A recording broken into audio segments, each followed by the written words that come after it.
감사하고 반갑습니다. 이 시간 함께하고 계신 모든 분들께, 특히 만고의 공덕주 회원님들을 비롯해서 여러분들께 날마다 좋은 날 되시길 기원드리고 감사의 말씀을 드리는 것은 만고의 공덕주 회원님들의 후원 덕분에 이 방송이 되고 있습니다. 여러분들과 함께 감사의 말씀을 드리는 게 좋지 않을까 그런 생각을 해보고 다시 말씀드리지만은 건강 조심하시고 항상 좋은 일만 있으시기를 기원드리면서 부처님이 오신 날이 얼마 지나지 않았으니까 불교의 상징 표상인 증표인 만자에 대해서 설명을 한번 해볼까 그럽니다. 이것도 설명을 많이 들으셨겠지만은 이제 때가 때일 만큼 한번 불교의 상징 표상인 만자를 어떻게 우리는 볼 것인가, 어떤 뜻이 담겨져 있나 하는 것도 한번 생각해 보는 게 좋을 것 같아서 말씀을 드리려고 합니다.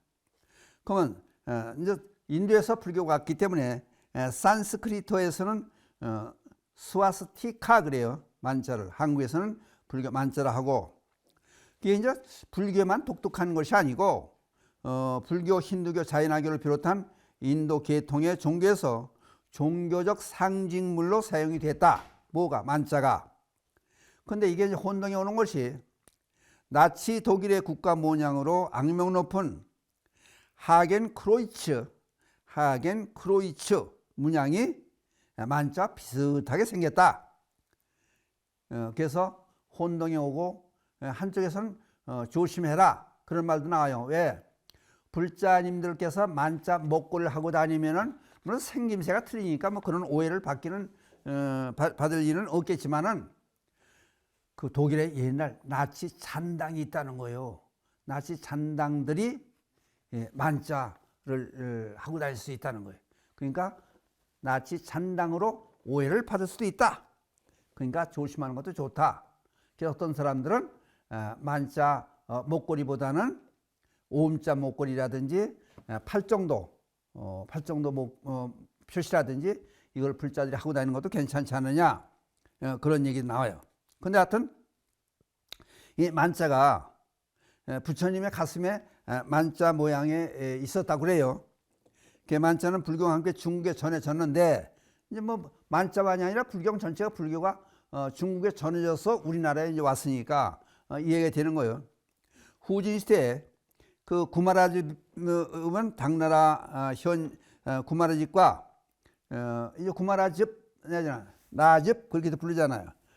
금강경을 이제 번역한 후진 시대, 그리고 당나라 현장은 만자를 더 큰 덕자로 번역했지만은 북위 시대 보리루지라고 하는 보리루 삼장이 만으로 번역했기 때문에 이를 만덕, 일만 만자 큰 덕자로서 만덕의 의미를 갖는다고 해서 그래서 길상만덕이라는 뜻으로 또 측천무가 만덕이라고 같이 했다.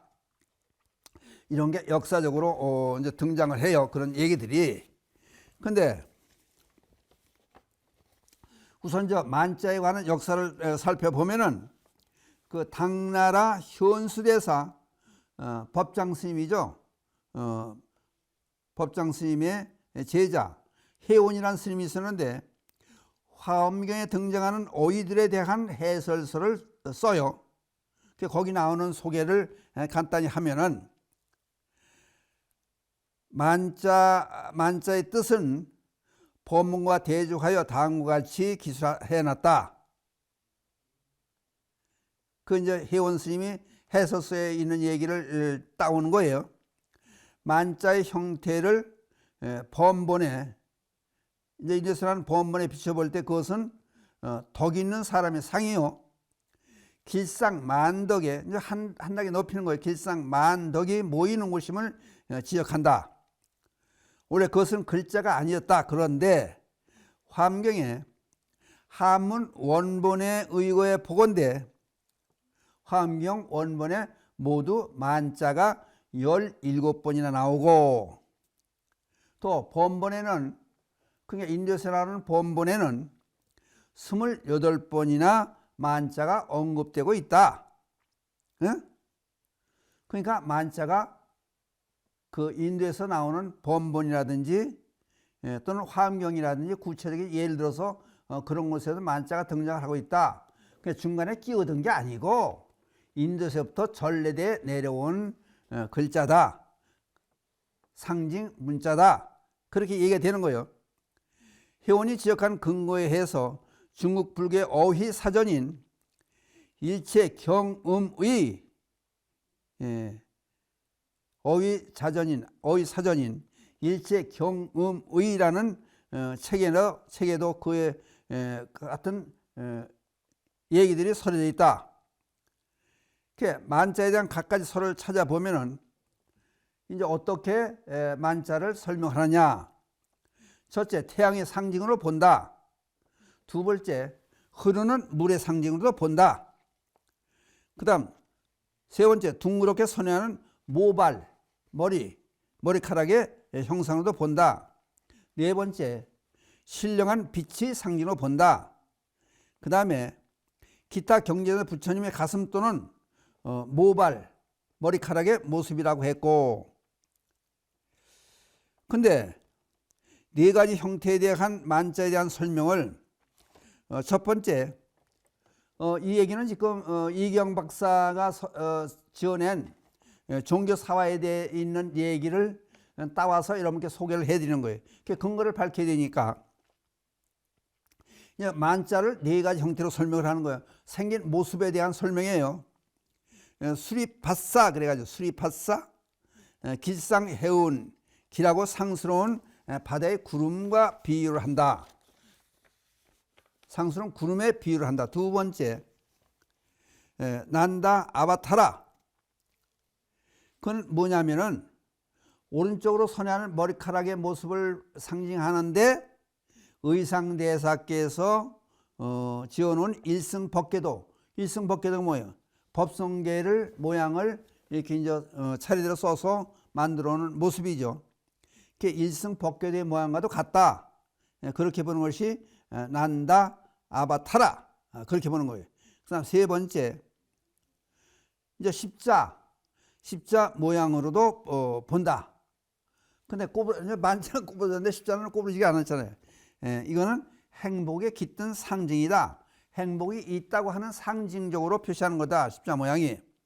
그 다음 네 번째, 상당히 비약적인 변형인데 이거를 푸른 아카이라고 그러는데 물이 가득 찬 물병을 또 뜻하기도 한다. 그런 얘기가 이제 이경 박사가 써낸 종교 신화의 그 책 내용에 실린 거예요. 거기에 만자 유래의 의미 형태라는 글을 참조해서 말씀을 드렸고, 그 다음에 이제 그 불교 입장에서는 만자는 부처님의 덕상과 관련이 있다고 설명하고 있고, 다음에는 부처님 인멸전 남긴 발바닥 흔적에서 그걸 불족석 그래요. 그 발바닥 흔적에서 유래했다는 해석도 나오고, 또 하나는 재미있게 또 풀이한 게 있어요. 현대 서구 불교학에서는 만자 모양을 네 개의 이제 L자, 그 알파벳, 영어 알파벳의 L자가 네 개가 모인 것으로 설명할 수도 있어요. 재미나는 분석이라고 봐줄 수 있는 거죠. 첫 번째는 생명, 라이프 그래, 라이프. 그러니까 거기에도 L이 들어가잖아요. 그 다음에 광명, 빛, 광명, 라이트. 그래서 L자가 또 들어가고. 그 다음 자비, 사랑, 자비, 러브. 그래서 거기도 L자가 들어가죠. 그 다음 자유, 리버티. 그러니까 자유를 표현할 때 영어로 리버티라고 그런다. 서구 학자에서 영어를 쓰는 서구 학자들은 알파벳의 L자가, 그렇게 볼 수 있잖아요. L자가 4개가 모여서 된 것이다. 그렇게 분석을 또 하는 수도 있어요. 그러니까 요거를 불교에서 보는 만자가 오른쪽으로 돌아가느냐 왼쪽으로 돌아가느냐 다 틀어요. 좌만 우만 그래요. 불교에서 만자는 좌만자다. 그는 시계 방향으로 돌아가는 모양을 했다. 나치의 문양은 어떠냐? 시계 반대 방향으로 돌아가는 우만자다. 그러나 방향에 대해서 구분하는 데는 큰 의미를 두지 않는다. 또 이렇게 얘기가 되고 있어요. 그러니까 사찰의 표시에도 만자를 하고 지도 같은 데도 전부 만자를 표시했어요. 절이라는 거를. 절이 있다는 지도에 보면 전부 만자로 표시가 되어 있죠. 요즘 또 어떤 지도에는 또 간판, 절을 안내하는 간판에는 탑모습을 이렇게 표시하는 데도 있어요. 그런 건 그 절이 있구나. 그러니까 탑은 절을 상징하니까 그런 것도 있고, 또 절 지붕의 옆에 같은 데 보면은 만자로 표시를 해놨어요. 만자 목걸이도 있고. 그러니까 여하튼 일반 세상에서 보면은 만자가 되어 있는 그 물건들에는 건물이라든지 또는 목걸이라든지 상품이라든지 이런 데 만자가 되어 있으면은 불교의 상징물로 보는 것은 상식화되어 있는 일이겠죠. 누구나 다 그건 알고 있는 사항이니까. 그런데 이것을 갖가지 역사를 더듬어 볼 때 이제 이렇게 회원 스님의 설이라든지 또는 경전에 등장하는 얘기라든지 이것들을 자세하게 살펴보는 그런 얘기들이 나와요. 그러니까 이게 전 세계적으로 만자가 불교의 상징물로 쓰느냐? 또 그렇지 않을 수 있다는 거예요. 그냥 만자는 한국과 중국을 중심으로 해서 대승 불교권에서 주로 불교의 상징물로 상징 표식으로 사용한다. 근데 이제 이 불교 표시하는 게 그 옴도 있죠. 옴자. 옴은 그 아오마 합성어라고 그러죠. 진리를 한마디로 하면 옴이 된다. 모든 진원에서는 옴자로 끝나서 사바로 마감을 하는, 끝에 사바를 집어넣는 그런 예도 많이 있습니다. 그러니까 옴도 쓸 수 있고 만자 쓸 수 있고, 거기다 또 불교 상징물로 이렇게 책 같은 데 표시가 된다든지 또 어디 절 같은 데 표시가 된다든지 할 때 팔 정도 마크가 있어요. 또 법륜 그러죠. 법륜을 바퀴 사슬을 8개로 표시가 되어 있다고. 그건 팔 정도로 상징하는 거예요. 돌아가는 바퀴. 그건 뭐냐? 세상을 바퀴는 굴러간다. 그럼 상징적으로 불교의 부처님의 법음을 굴린다. 그거는 전한다.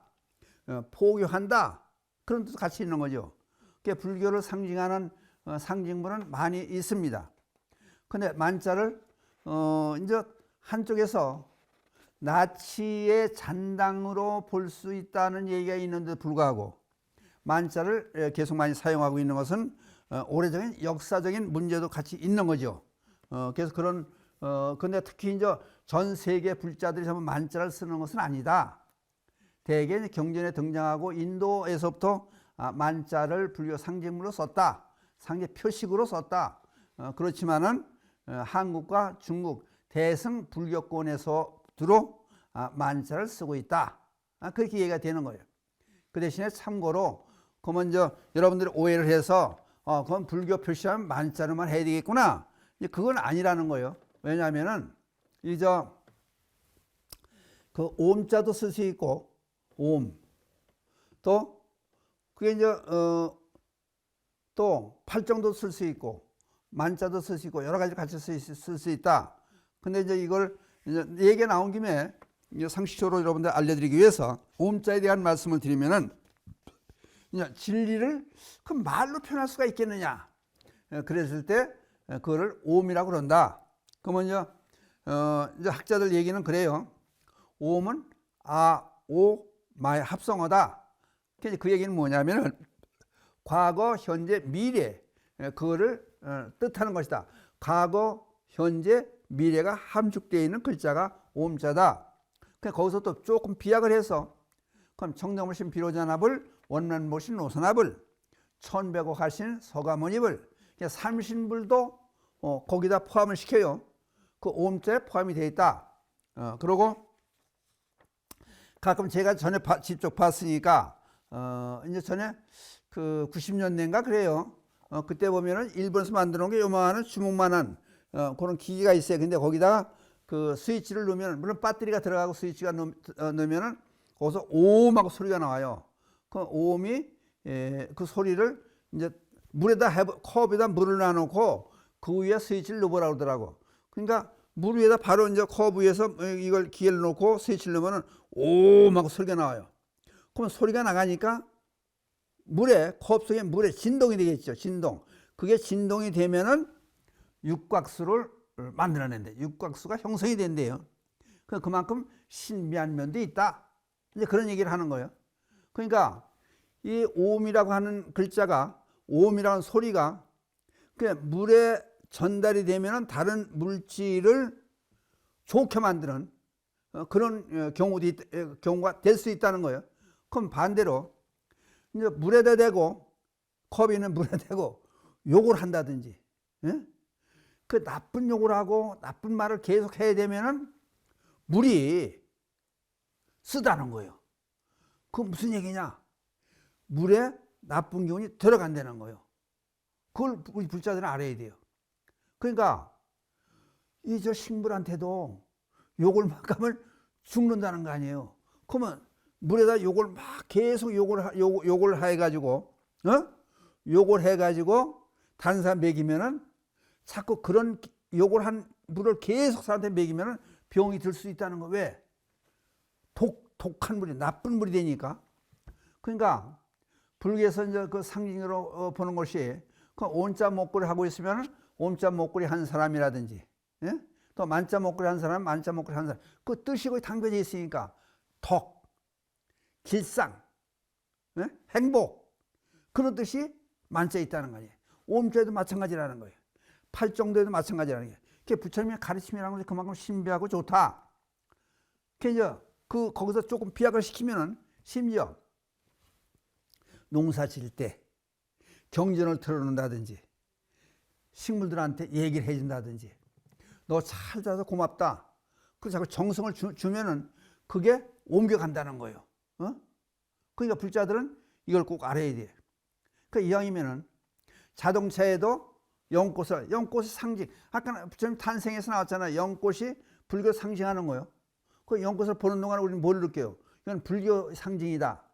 그럼 불교 상징이다 그러면 부처님을 연상하게 하고, 부처님의 가르침을 연상하게 하고, 그러면 육바람이라는 것을 연상하게 되고, 그럼 좋게 다른 사람을 배려하고 베푸는 그런 생각이 되어야 된다. 그냥 자동차에 연꽃을 달았다든지, 오음자를 달았다든지, 만자를 달고 다녔고 표시를 한다든지, 차에다도 만자를 크게 그리고 다니는 사람도 있어요.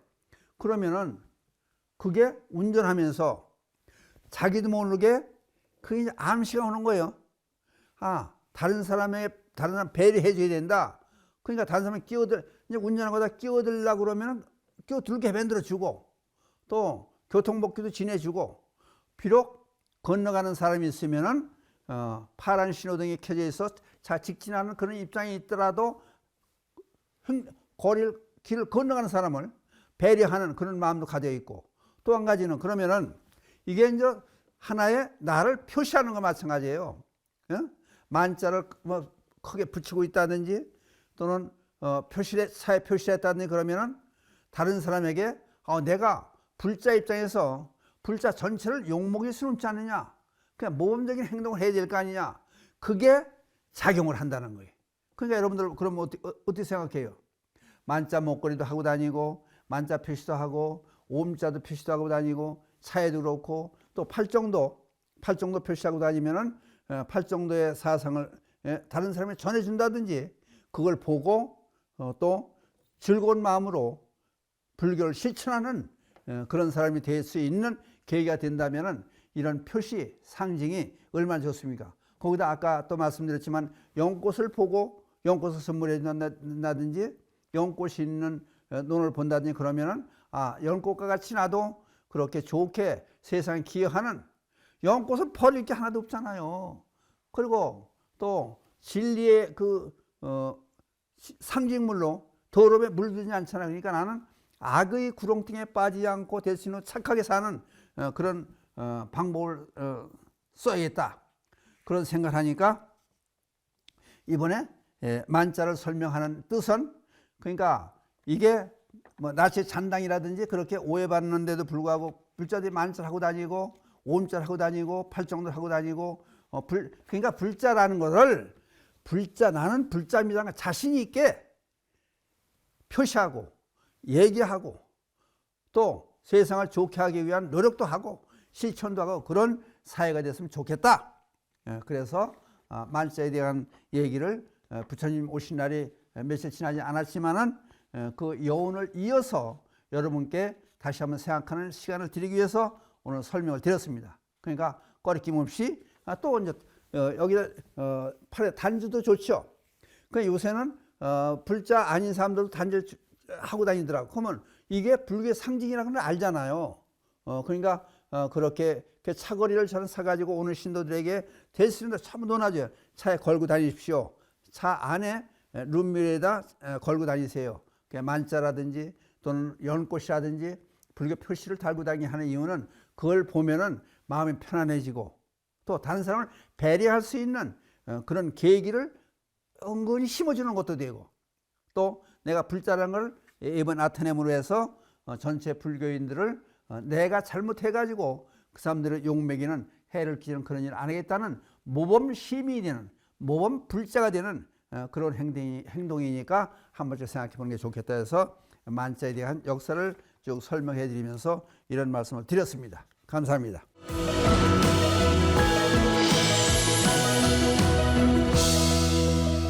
감사합니다. 이번에는 질문에 답하는 시간이 되겠는데요.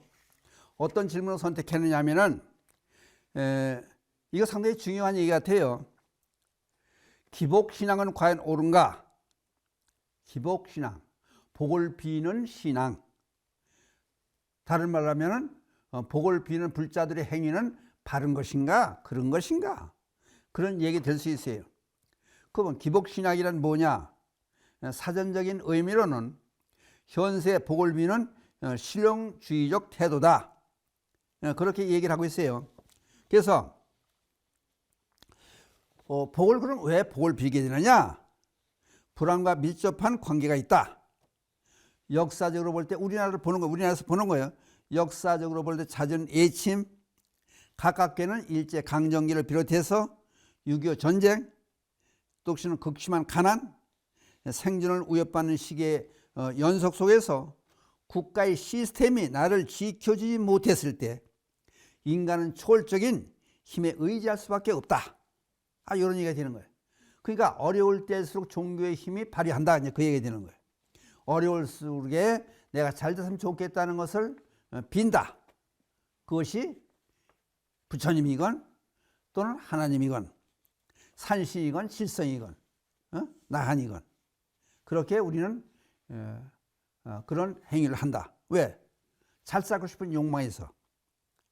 근데 그렇다고 보면은 내 가족의 편안함, 내 자식의 출세, 우리 아들, 딸들이 좋은 대학에 들어갔으면 좋겠다는 생각, 남편의 선진 등, 남편의 성진, 직장 생활을 오래 했으면 좋겠고, 또 봉급도 많이 받았으면 좋겠고, 이러한 복을 비는 행위가 나쁘다고 비탄하고 비판하고 그렇게 나올 사람이 있겠느냐 그거예요.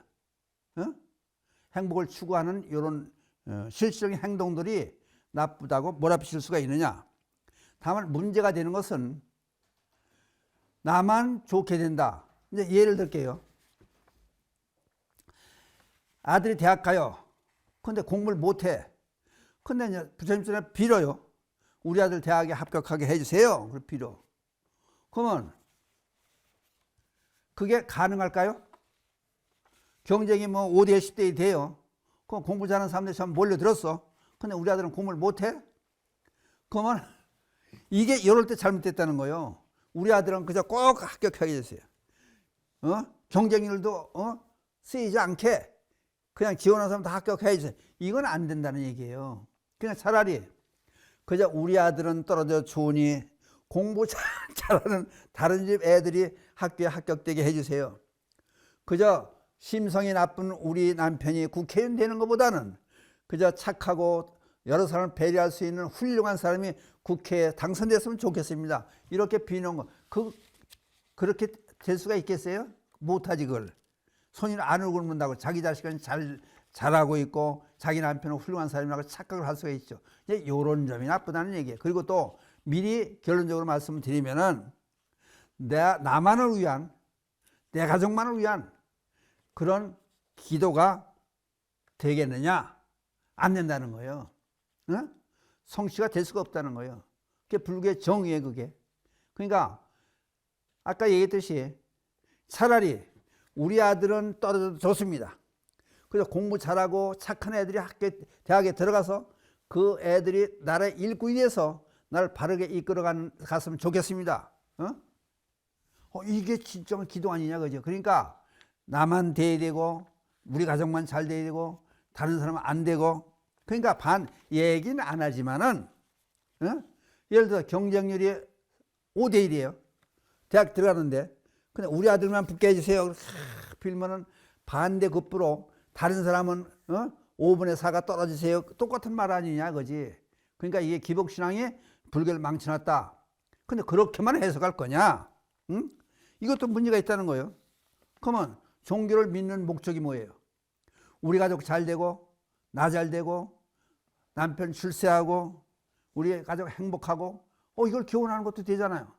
근데 이게 행복하게 되는 거, 그거를 꼭 성불로 보지 말고 그날 같은 삶을 살 수 있는 게 우리가 종교를 믿는 목적이에요. 그럼 잘 된다는 건 좋은 거예요. 그럼 그걸 기도 안 하는 사람이 있겠냐고요. 여기 이제 실례를 하나 이제 또 인터넷 뽑아냈어요. 예전에 시봐서 2년이 넘도록 자식이 없는 그 저 서울의 은평구에 사는 한 분이 어머니와 함께 사찰에 모셔진 칠성림전, 칠성가게 가서 칠성림전에 기도를 열심히 했더니 100일 기도 후에 아이를 갖게 되었고, 이후로 계속 기도한 덕분인지 몰라도 아무튼 칠성림전에 기도한 그 덕분에 아들 셋을 낳았고 새아들 모두 큰 사고 없이 건강히 자랐는데, 이것이 모두 가족들이 생각하기에는 기도 덕분이라고 했는데, 이렇게 어머니에서 딸로 전해지고 시어머니한테서 며느리로 전해지고 이렇게 이어지는 이 기도의 행태가 잘못했다고만 몰아붙일 것이냐? 그러면 여기 이제 은평구에 사는 한 분의 예를 들었지만은, 그럼 남아 선호 시대에서 아들 삼형제를 쪼르륵 삼형제를 뒀다는 것은 자랑으로 여겼는데, 또 주변에서 보니까 딸만 계속 나서, 아니 뭐 칠공주를 낳았다 그러고 뭐 그런 집도 있잖아. 딸만 계속 나서 며느리가 시어머니에게 구박받고, 심지어 예전에는 쫓겨나는 그런 신세도 있었다는 거예요. 그러면은 어떻게 볼 거냐? 기도하는 자체를 나쁘다고 할 거냐? 어떤 사람들 얘기가 그래. 기복신앙이 불교를 망쳐놨다. 과연 그렇게 해석할 거냐? 그러면 기복신앙이 없다고 가정을, 그럼 기복신앙, 복을 비는 행위가, 복을 원하는 그런 마음들이 없다고 하면 종교가 존재했겠느냐? 이제 그런 얘기도 되는 거예요. 그러니까 예를 들어서 성비 그러더라고. 그 남자가 이제 우리나라 인구가 남자가 1000만 명이다. 총각이 1000만 명이다라면 처녀가 1000만 명이 돼야 이게 이제 제대로 된 사회가 된다는 거예요. 그 어떤 데 성비가 깨지는 수가 있어요. 남자만 선호, 남아 선호 사상이 있다 보면은, 남자 아들만 낳는 거예요. 그 아들은 1000만 명인데, 딸들은 500만 명이다. 그럼 이건 500만 명은 결혼을 못 하잖아요. 그게 또 문제가 되는 거예요. 그러니까 이게 수요와 공급에 관한 문제예요. 이게 적당히 되려면 어떻게 되느냐? 그대로 그냥 하고자 하고 기도 안 하고 그냥 살라고 그럴 수는 없지 않느냐, 그지? 그러면 칠성전에 기도하고 사찰에 가, 이제 또 인터넷 보니까 그런 게 있더라고요. 사찰에 가서 기업을 쌓는다는데 기업을 쌓여다 기업장에다 돈 10,000원 내고 이름을 써요. 주소 쓰고 이름 쓰고 등남 기원합니다 쓰고 대학 합격을 기원합니다. 그래서 그럼 그거 했다고 합격이 되느냐? 그렇게 몰아붙이는 사람도 있어요. 근데 그거를 무시할 수는 없는 거 아니냐? 왜? 그런 기회가 나한테 왔을 때, 저도 가서 신도라 성지순례 가면 기업을 쌓으면 가서 써줘요. 저도 써주고, 근데 광운사도 쓰고 돈도 넣어주고 해요. 그럼 그렇게 서로 돕고 도움 받고 사는 거예요. 그럼 뭐 기와장에 썼다고 해서 그럼 마음은 든든한 게 있으니까 믿는 구석에 있을 거 아니에요. 그냥 그런 기회로 불사를 해줬기 때문에 사찰에 건축물도 짓고 운영도 하고 부처님의 가르침도 전하고 또 그 사찰에서 이웃들에게 보시도 하고 오는 사람들에게 그럼 저래서 밥 줄 때 밥값 다 받나? 그건 식당이지, 장사하는 거지. 그러니까 잘 제대로 되게 하기 위해서는 그걸 잘못됐다고 나무랄 수만은 없는 것이다. 그러니까 이거를 이제 절을 운영 안 하고 불자가 아니고 학자들 입장에서 이런 얘기가 많이 나와요. 한국 불교 기복신앙이 망쳐놨다. 그럼 저희들은 불교 믿고 불교 신도 입장에서 불교를 공부했고 불교 강의를 하느냐? 불교 강의라고 한다면 불교 강의하고 부처님이 어쩌고저쩌고 따지면서 절에는 가지도 않는 사람들이 많아요. 이 현실 그거예요. 그리고 아니 뭐 윤회가 있느니 없느니 공사상이 좋으니 나쁘니 불교 대승불교는 뭐 다 가짜니 엉뚱한 소리 가지고 주목을 받으려고 하는 사람들이 불자가 되지 않으면서 불자를 흉보는 그런 학자들도 많이 있어요. 솔직한 얘기가. 그러니까 이건 잘못이다. 그냥 기복신앙을 무조건 몰아붙여서 되겠느냐? 그 얘기 되는 거예요. 그 다음에 그럼 물론 문제점도 있어요. 기복신앙에 관한 문제점도 있는 거예요. 뭐냐?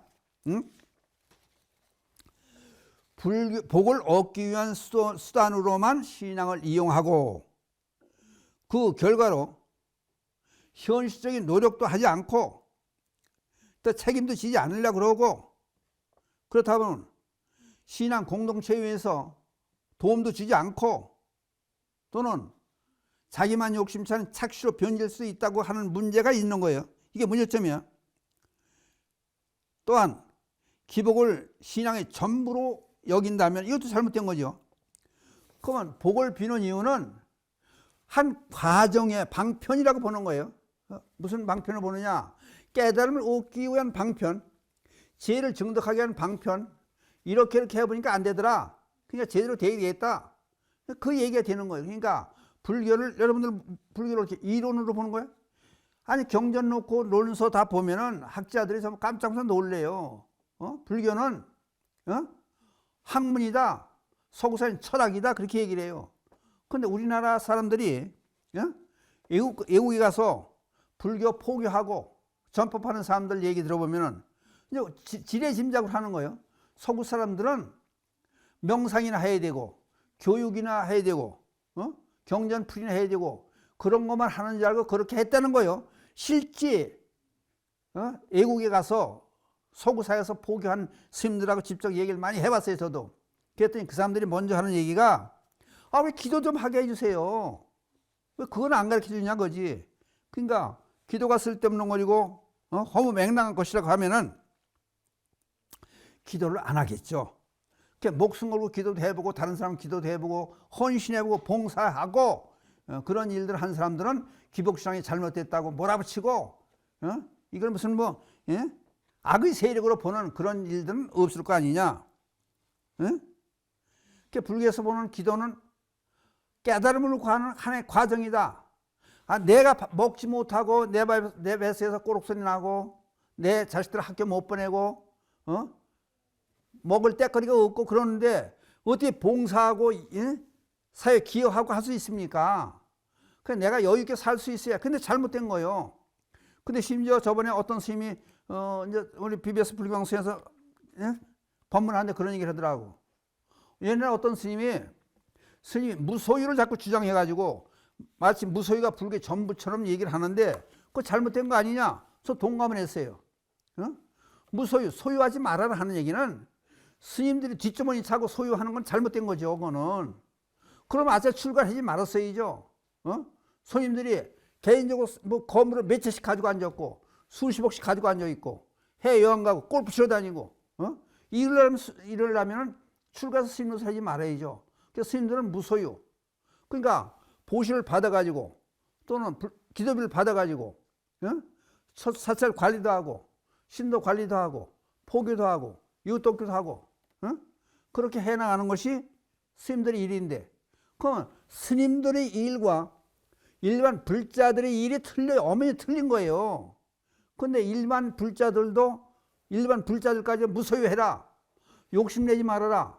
그럼 욕심내고 부자로 사람을 나쁜 놈처럼 취급하는 거, 그건 그런 불교가 됐어요. 불교는 돈 많이 벌고 살라고 그러는 거, 그런 얘기예요. 응? 그러니까 예를 들어서 그렇잖아요. 수원 왕생경에 있는 얘기 가끔 제가 인용을 해요. 무슨 얘기가 나오냐면은 세상에 고통에 어떤 고통이 제일 어려우냐? 가난한 고통이 어렵더라. 그럼 가난한 고통보다 더 어려운 게 뭐냐? 차라리 죽을지언정 가난 고통에서 벗어나야 된다. 그게 뭐예요? 어? 가난한 게 제일 고통스럽다는 거예요. 내 몸도 내 가족도 제대로 꾸려나질 못하면서 그렇게 사는 게 죽는 것만도 못하다는 얘기예요. 차라리. 그러니까 수원왕생에 나와요. 그러면 돈 많이 벌고 열심히 이웃에 도움 주고 세상에 기여하고 이렇게 사는 삶이 불자들의 삶이다 그거예요. 근데 마찬가지로 스님들의 삶과 불자의 삶을 동일시해서는 안 된다는 거예요. 그 기복신앙을 자꾸 몰아붙이지 말고, 사회가 예를 들어서 그래요. 훌륭한 학교가 있다. 근데 이 학교가 정원이 지금 올해 뽑는 학생이 100명이다. 근데 지원한 사람이 100명이다. 그러면 다 들어가냐? 기도 안 해도 되죠. 그럼 대학교 와서 우리 학교에 와라. 서로 유치하는 그런 입장이 되면은 뭐 기도하고 밤새 기도하고 뭐 그럴 일을 안 하겠죠. 그래서 수학 공급과 같이 맞물리는 거예요, 그게. 응? 결혼한 것도 마찬가지예요. 아들과 딸의 성비가 비슷하게 같아지면은 뭐 결혼하는 뭐 열심히 결혼해서 선보고 그런 것도 없겠죠. 그 마찬가지야. 공급과 수요가 맞아지면은 그 편한 사회인데, 그건 국가에서 그거를 잘 국민들을 다스린다고, 국민을 위해서 한다고 하면서 대승적인 입장에서 한다면서 그럼 그 균형을 다 맞춰주느냐 그요. 그게 안 되잖아요. 그러니까 기도를 하게 되고 거기다 기복신앙이 나오게 되고 그런 문제가 나와요. 근데 그러면은 불교에서는 기도는 어떤 거를 기도라고 하느냐? 기도는 먼저 시간에 말씀드렸어요. 지혜가 동반된, 지혜가 같이 어우러진 그런 기도가 된다. 예를 들어서 기도해요. 부처님과 기도해요. 제가 식당을 하고 있는데요. 지금 300만 원밖에 못 벌어요, 한 달에.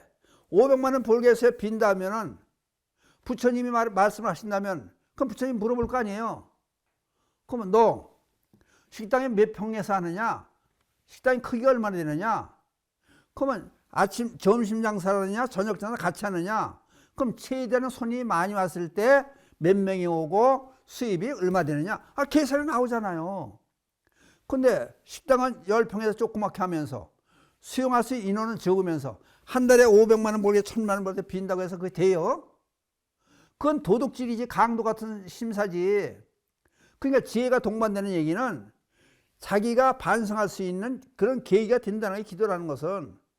왜? 실천하기 위한 이론이니까. 그러면 내가 지금 500만 원 벌고 싶다 그러면은 식당의 평수를 늘린다든지 메뉴를 다양화시킨다든지 또는 값이 비싼 걸 한다든지 이게 균형이 맞게 해야 될 거 아니에요. 그러니까 반드시 지혜가 동반되는, 실천이 동반되는 그런 기도가 되는 거지. 덮어놓고. 그 먼저 시간에 말씀드렸잖아요. 예고인들이 기복신앙 이거 욕하고 그런 사람들이 그런 질문하는 사람들이요. 당신네들 불자들 엉터리 아니냐? 응? 아니 바위덩어리를 물에다 집어넣고 100명 1000명이 떠라 그런다고 어떻게 뜹니까? 기도라는 게 그게 엉터리가 아닙니다. 그렇게 얘기하잖아요.